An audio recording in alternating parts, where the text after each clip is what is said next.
Raiders try to finish disappointing on positive note. Alameda, California, App. Instead of preparing for the playoffs as many speculated 4 months ago, the Oakland Raiders held their final practice Friday and began planning for the offseason. Players walked off the field and tugged off their practice jerseys, then tossed them into a nearby basket. Bags were packed inside the locker room. A semi-truck waited on a street adjacent to the team's facilities, waiting to load up players' cars and take them to their off-season homes.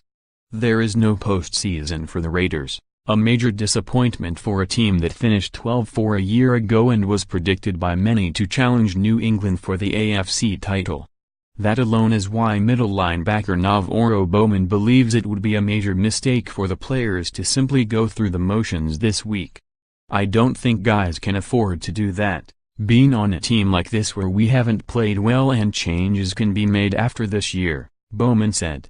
"Anybody, including me and the quarterback, including the coaches, you have to be preparing the way that you would prepare if you were 8-0.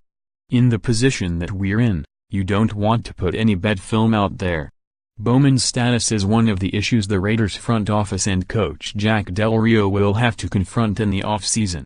A four-time All-Pro, Bowman joined Oakland in midseason after being released by the San Francisco 49ers and helped improve a defense that made noticeable strides after John Pagano replaced Ken Norton Jr. as defensive coordinator. The 29-year-old Bowman has 50 tackles in 9 games with the Raiders and will be a free agent in the offseason. "Sometimes you make it to the playoffs and sometimes you don't," Bowman said. "We win together, we lose together as a team. I came here 8 weeks ago and we've all been working toward a common goal.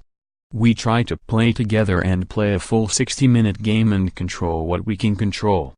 The Raiders' defense as a whole is facing another overhaul in the offseason, although Del Rio and his staff must address an offense that regressed under first-year coordinator Todd Downing as well.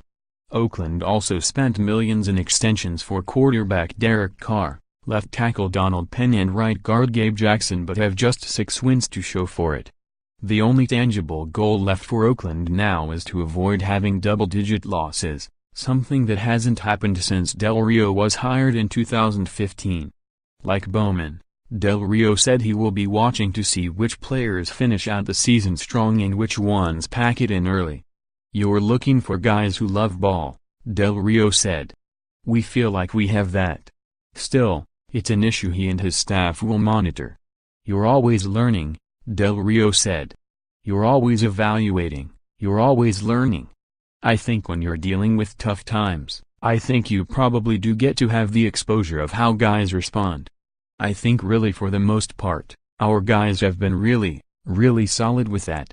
Notes: wide receivers Amari Cooper, ankle, and Cordaro Patterson, hip; tight end Jared Cook, wrist; center Rodney Hudson, ankle; and defensive lineman Denico Autry, hand/ankle, and Mario Edwards Jr., ankle. All practiced without restrictions for the first time this week and came off the injury report. _more app NFL, http://www.pro32.app.org and http://www.twitter.com/app_NFL